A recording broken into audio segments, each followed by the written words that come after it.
This video is sponsored by BetterHelp. 2026 has landed and I've been thinking a lot about the expectations I put on myself. Last year I felt like I was lugging an invisible BS backpack full of should-haves. I should be doing more. I should be doing better. Honestly, it gets heavy. I realize that my biggest challenge isn't the work itself, but the stress of trying to meet a ridiculous standard I set in my head. I'm learning that starting fresh for the new year doesn't mean doing more. It means letting go of that BS pressure backpack so that I can actually feel lighter and more present in what I'm doing. That's where BetterHelp can come in. They make the process of finding support incredibly simple so you can start the year side by side with a therapist that can help you evaluate what's in your BS backpack and decide what is serving you with a bit more clarity. Believe me, when you hear someone else ask why you're holding on to a movie ticket from 1995 and you have to explain that it's because it reminds me about the car I drove that year, it starts to make clear why we need to let some things go. What's great is that BetterHelp doesn't just give you access to therapy, they help you start with confidence. You fill out a short, thoughtful questionnaire about your goals, what you're looking for, and they use over a decade of expertise to match you with a licensed therapist from their community of over 30,000 professionals. You can connect via video, phone, or live chat, whatever makes you feel most comfortable. And if the perfect match isn't perfect right away,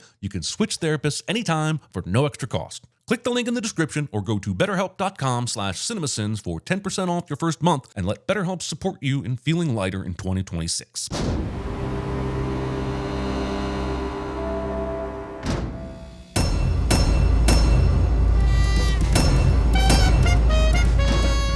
It's baffling to me that the condensed history of Earth doesn't read dinosaurs extinct due to meteors 66 million years ago, humans extinct due to losing entire child population to sketchy tree houses sometime in the early 80s. Son of a... Tommy is trying to single-handedly prove Darwin wrong. Guess I won't be needing this anymore. The 2020s, apparently. For someone who just got blasted with several sprinklers, little Tommy is extremely dry. Late again, Tommy? You're pathetic. Shut up, Richard. Dicks.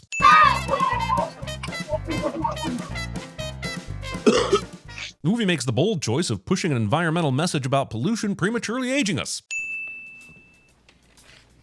Unfunny joke aside, Hancock and Jefferson were not framers of the Constitution. They were not able to attend the Constitutional Convention, and a f***ing history professor should know that. I love all you guys, especially you.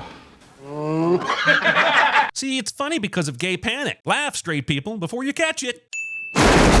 College fraternities that get away with making tables out of dust bunnies and asbestos. In case you confused it with Sandusky, Utah. Also, Ohio. Did I catch a niner in there? Were you calling from a walkie-talkie? Damn it, I'm not going to remove a sin for every single quotable line in this movie. I want to. Then I'd have to give Adam Sandler the same grace, and that is not why we're here. So yes, Tommy Boy is robbed of a sin removal because of Adam Sandler. Fair? Perhaps not. But, I mean, I just sinned Ohio for being Ohio for the 100th time, and probably will again in this same video. The myth that you were ever able to grab your bags directly from the side of the plane. And if any of you are saying, oh, you could totally do it, I want to know why you would pick such a specific thing to lie about. The idea that this many people choose to live anywhere in Ohio. Hey, would you mind not eating in the car? It's kind of a rule. Maybe that's a good rule, but I can guarantee they'll be safer in Tommy's hand than freeballing around on the... Oh, come on, damn it! Okay, I admit I've seen this movie before, but it has always annoyed me that Richard didn't see this highly preventable expression of Newtonian physics coming.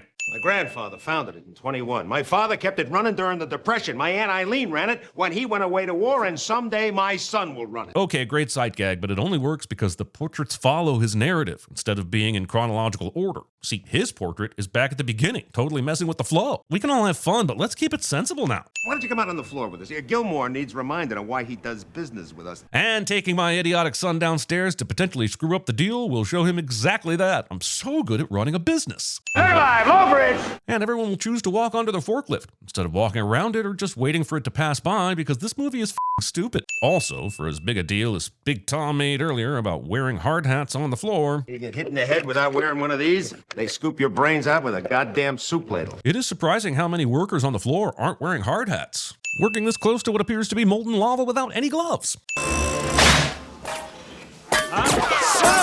Nice distance. The movie chooses not to show the later scene where Lewis is fired once he has to take the blame for the buffer incident and eventually loses his family due to perceived incompetence and develops serious alcohol, drug, and gambling problems in the aftermath. Nepotism sure is fun. Why say no when it feels so good to say yes? Ah yes, the frat bro method of securing bank loans. It's called reading. Top to bottom, left to right. Technically, it should be left to right and then top to bottom, Richard. What did you graduate with, a D-?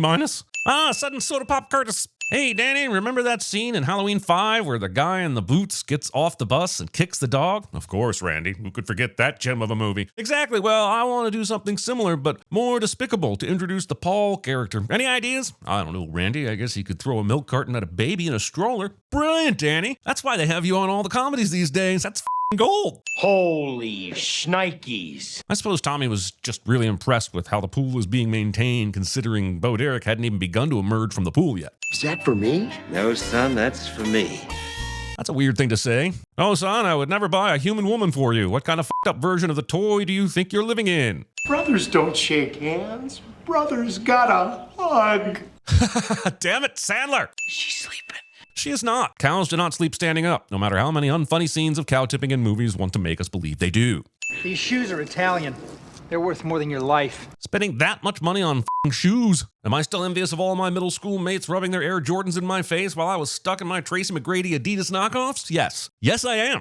Luke, I am your father. Scene does not contain a spoiler alert. I bet the 3 people that hadn't seen The Empire Strikes Back yet were super pissed. Your father wants you to check out the delay problems we're having at the loading dock. In the opening 20 minutes, we see that Big Tom has built an entire new wing of manufacturing before having secured the materials or manpower to make it operational. And now he's given his D-plus graduate son actual responsibilities that impact the business. Honestly, it's amazing the Callahans have lasted this long. Forget about RT. He's just pissed off because he recently found out what a loser he is. Hey, Michelle, how could he possibly be pissed off that a nepotistic suit is trying to tell him how to do his job wrong? How come we don't put the files in the file cabinets? I don't like file cabinets. Why not? You have to open them. Okay, I can get the cliche resistance to technology when it comes to filing, but a filing cabinet? That's essentially the same thing as having all the papers out, except, vertical and not vulnerable to an accidental copying. And you guarantee everything you sell. You know, I could guarantee you all day long, but we both know a guarantee is only as good as the man who writes it. Sounds good, Tom. This vague swinging works. Somebody call 911! Person wastes time yelling, call 911 instead of calling 911 themselves. If we sell while our value is still high, everyone who owns stock in this company stands to make a lot of money. That, of course, includes you, Mrs. Callahan, now that you and Tommy are the primary shareholders. But how is it even possible Mrs. Callahan owns anything? Big Tom died on their wedding day. They wouldn't have even had time to file the marriage license. Would she still be entitled to something? Probably, but that wouldn't be decided mere days after the wedding took place. Also, even in 1995, you'd think the idea of the gold-digging wife marriage conning their way into a fortune would be a pretty predictable plot. I mean, there are 179 episodes of Columbo alone dedicated to that subject. We do need that loan to keep us afloat until we figure things out. I'm sorry, Frank, we can't do it. This seems like an internal strategy meeting about what to do next with the business. So why the is the bank manager in on it? Isn't all this uncertainty just encouraging the bank to reject the loan? Running around doing their little behind shake for the menfolk. Once during the war, I visited a prostitute, and my life has been a living hell ever since. The fact that we never got a spin-off movie with this bizarre elderly couple makes me sad. I can hold off Zalinsky for a couple of weeks. Why exactly do you need to hold him off? He's offering to buy the company. You can just say no. What do we got to lose? How about the jobs of 300 people? A few minutes ago, the sex worker aficionado said, If this factory goes under, the whole town goes under. We know the population of Sandusky is close to 30,000. So if those 30,000 are dependent on a mere 300 people keeping their jobs at Callahan, Sandusky is probably beyond saving. Richard knows more about brake pads than anyone in here. Since when? We know him and the other nerds in the nerdery look after the finances. But why would Tommy assume he's also an encyclopedia brake patica? Bad idea. I don't think anyone could help baby Huey out there on the road. Do you have a better suggestion? So many. The first of which should be bringing someone in who knows anything about selling brake pads or just selling in general. Just because the sending Tommy on the road plan ends up working doesn't make it any less unbelievable and stupid. These two will eventually choose to return to Ohio. Ohio! No, I can't feel my legs. Here comes a meat wagon. Woo-wee. This entire scene is ridiculous. A 1964 Mini Cooper S would never be used as a hearse or ambulance. Sure, there's stylish little cars that can navigate an Italian sewage system with ease, but they just don't have the lateral floor plan to handle a multi-casualty vehicular collision. And your family screaming, oh my God, we're burning alive! This movie made almost $70 million in today dollars. What'd you do? God damn it. You're not taking this one, Sandler. I know it doesn't quite feel the same without Big Tom here, but we're still a family. You are not. You pay them for a service, and they are obligated to perform that service for you, making your employees feel like family is emotional blackmail and stop that shit. Now, if you want to act like a big boy. Aww. Also, doing this in public is dumb. Doing this where said public consists of 99% employees of the company you're trying to con is f***ing certifiable.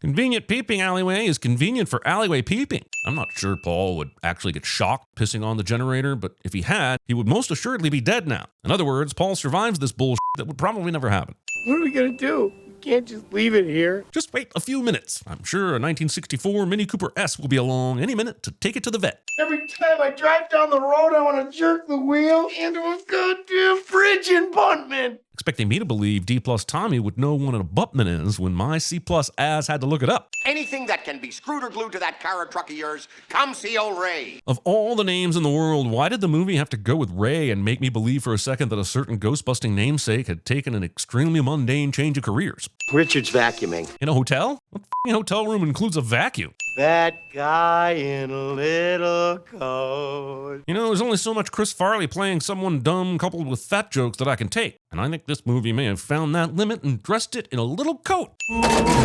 Car hoods are heavy and must be lifted by hand and then have to be propped up somehow to stay lifted. So is it possible that this hood just popped up on its own accord just because it wasn't latched properly? Maybe. Is it improbable enough to send the f*** out of it? Absolutely.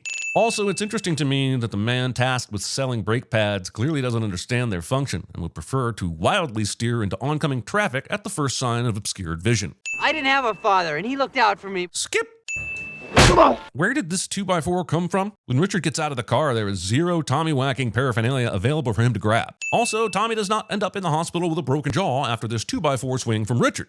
I'll have chicken wings. Kitchen's closed until dinner. Just got cold stuff and desserts. If this is the case, why weren't they informed beforehand or given a menu that specified what was available for lunch? That's what selling is all about. In a way, these people are buying you, not just brake pads. This is essentially the fundamentals of being a good salesperson. Something so fundamental that somebody working for the company should have been able to communicate it to Tommy. It shouldn't have taken this random diner encounter for Richard to realize that charisma sells things more than facts and figures. Nobody has pulled this car over at any point during this road trip. If you want me to take a dump in a box and mark it guaranteed, I will. I got spare time. This works. They make stuff, they've got to ship it. It's a must. Stop the trucks. Stop Tommy Boy. Apparently, the truck stopping store was fresh out of subtlety, so Paul had to settle for a hunting rifle.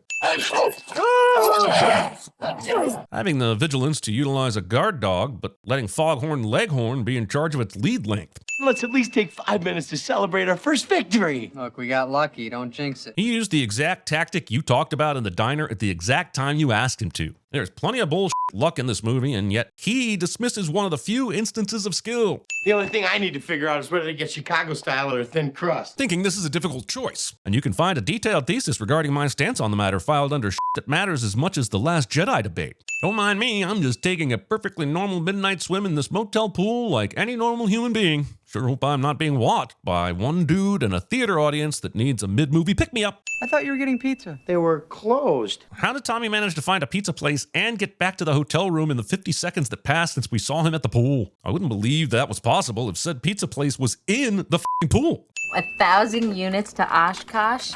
Tommy, that's fabulous. So the lady that refuses to use a filing cabinet is fine with inputting invoices into a computer? Consistency much, movie? Also, this will be the thing that fucks the company over and puts all the blame squarely onto Michelle and creates a non-conflict that will last all of 2 seconds. This movie has some funny moments, but if you start to think about the way the plot unfolds for more than 2 seconds, you're liable to have an aneurysm. My thing got stuck in my zipper. It did not. If he truly got his thing stuck in his zipper, this would have sounded something like, "Son of a motherfucker, shit, me, I'm dying, Mary, in heaven, God, shit," and then death. No one whose securities for Callahan for a living thinks it's at all suspicious that their trusted guard dog mauled some guy last night and that the new stepson has turned up the next day looking like he was mauled by a dog last night. These things don't suck this hard unless there's a seal. Unless we're drifting into Final Destination territory, which I would not be opposed to. Your shipments got screwed up in the computer. The wrong parts went to the wrong cities. Now all hell is broken loose. And right as we're heading into the third act, what are the chances? Maybe if you weren't such a rebel, you could avoid. Well, don't worry, because I've quit. Quitting from a job that won't exist the next day doesn't quite pack the same punch, Michelle. I called about a ticket to Cuyahoga Falls. Which is interesting, since Cuyahoga Falls doesn't have an airport. Seriously, it is incredible that these two have managed to make any kind of a career as con people when they seem to exclusively make out in public places. The whole car smells like beer. They're never gonna believe I wasn't drinking. Except that when the cops make Tommy perform a field sobriety test and give him a breathalyzer, they will know he 100% hasn't been drinking and is performing the duties of a designated driver. But movie needs to have a B scene, so the movie will have a B scene, god damn it. Zalinsky, we go to Chicago. Tell them we're not for sale. Okay, but in this situation, buying the company is a good thing. The alternative is going out of business because you're hugely in debt and most of your sales have been canceled. At least in the Zalinsky buyout scenario, some job might be saved. Nobody buys the company. It doesn't just suddenly start making money again and spontaneously keep people employed. Listen, I'm sorry about what I said. I was being an idiot. Tommy is apologizing for one of the few times he actually was not being an idiot. All evidence points to Michelle screwing it up, and that screw-up leads to you potentially losing a company that's been in your family for almost a century. A smidgen of anger was fully righteous. You got any money? Because I got a plan. The plan is to dress up as flight attendants and sneak onto the flight that way. And I assume we're supposed to think they bought suits off the two guys that just passed them. But what are the chances those two are working the same flight Tommy and Richard need to be on? Are wearing suits that fit them? Or that they would even have time to get changed to make a flight that's already leaving? Guess who's here? What are we serving tonight? Chicken or chicken? Even in 1995, I refused to believe it was this easy to bullshit your way onto a flight by pretending to be flight attendants. There has to be someone checking this shit and spoiling all the fun of this 100% factual retelling of actual events. If you guys don't know how to use a seatbelt, just ring your call button and Tommy will come back there and hit you on the head with a tack hammer because you're a This safety demonstration is not perceived as the huge red flag it should be by the entire crew, passengers, and movie-going audience. Scene should contain a David Spade walking into an airplane toilet, and yet this is not the rear end of a David Spade I see before me. Also, thinking it's a good idea to dispose of your disguises while still in the place you need to be disguising yourself. From this angle, it actually looks like the Murphy tray might completely miss his head, but this hilarious slapstick is saved by a sudden cut to a more hilarious angle where his head has suddenly moved to a position that is more conducive to a knee-slapping lol fest. Did this bathroom shift its reality Doctor Who style? Because Tommy falls straight back through the door, but in the previous shot, the door is not directly behind the toilet, but beside it. Tommy should be falling through the door sideways, but he's not. I'm calling bullshnikes. 525, that's it! Tommy decides the best way to handle this journey was to wait until he saw Zalinsky's building and then tell the driver to stop, instead of just giving the driver the address in the first place. How exactly did this journey start? Did they get in the car and say, drive around Chicago until I say stop? Son of a... That's gonna leave a mark. Unless it's a long piece of wood, it will not. Where'd he go? I don't know. You check the elevators, I'll check the bank. Why isn't their plan to just find Zalinsky's office and talk to him? Why did they think they need to chase him around the building just because they spotted him outside? Of course, they just happen to land at the elevator that Zalinsky will use to get to his office. But hey, at least we got that hilarious accidental bank heist and this kid telling Tommy he's got a small head. What the American public doesn't know is what makes them the American public. Like, for instance, the American public doesn't know that Zalinsky runs crash test exercises with zero protective shielding around the scientists or anyone in the vicinity of the crash. The reality of this movie is that Zalinsky would have been sued several times over for all the injuries, bullshit like this caused, and would not be in a position to buy the Callahan company. But also, they went up in the elevator, which means they have to be closer to the top of the building. Why are they doing crash tests anywhere but the bottom floor or even basement of this building? All that weight at the top would cause a hell of an imbalance in the building structure. In the 90s, when we were still in the it's so funny that people might be hiding their natural balding with the toupee comedy era. But also, cooling fans don't push air. They are suction fans that pull air through the radiator. So Richard's toupee should not have been affected, and movie doesn't cooling fan correctly. My so-called family deserted me. They didn't abandon you. You knew they were heading there to sell the company. The issue is that you didn't tell them what your plan was, you big dumb animal. For it, I was going home and I saw your stepbrother and your stepmother and he was kissing her. And instead of calling anyone at the factory, I decided to come here and deliver the news in person. You know, to build the tension on behalf of the 300 people losing their jobs. Also, if Richard and Tommy grabbed the only flight into Chicago that would get them here, what plane did she catch? And if she was somehow already on her way on an even earlier flight, why didn't she beat them here? My brother got his police report, see? He lied to my dad? They're con artists. They suckered him. So where are the police, Michelle? Why can't they take it from here? Oh, it's because Tommy needs to strap himself with pretend dynamite and take everyone hostage, isn't it? That makes so much more sense. Richard, I'm gonna need your watch.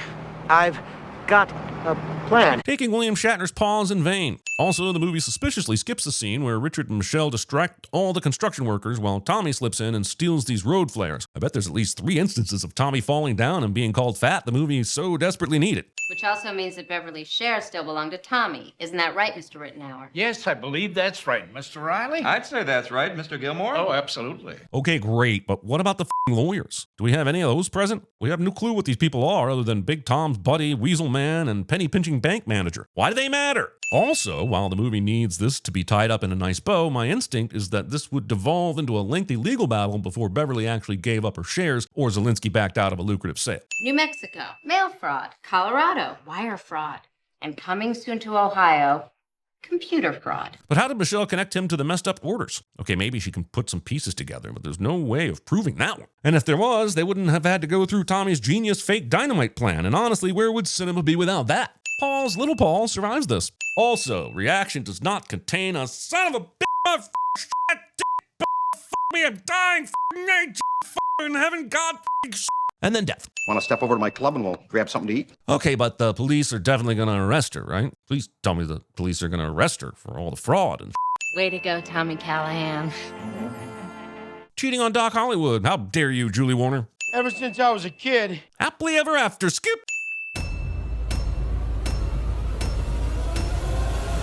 That's called cow tipping. Run, Forrest, run! 4 weeks, 20 papers, that's $2 plus tip. Diana! Open the f***ing door! Still got your GTX car, huh? The way I see it, if you're gonna build a time machine into a car, why not do it with some style? Richard, you promise me you'll look after Tommy boy here till he gets his feet wet. Sure, and thanks for choosing me. Oh, if you're going to kiss my ass, at least tell me how it tastes. It's so damn hot. Milk was a bad choice. Why is she in slow motion? She likes to make an entrance. So, how do we look? Well, you look like Quit playing with your dinghy. I'm talking about my penis. Bad guy in a little coat. You are a sad, strange little man, and you have my pity. Don't call me worthless. I'm trying my best. I'm not my dad. Where did you learn your trade, you stupid you idiot? Whoever told you that you could work with men? If I wanted to kiss, I would have called your mother. Come on. Oh. This aggression will not stand, man. Warrants outstanding. New Mexico, mail fraud. Colorado, wire fraud. You f***ed up, bitch.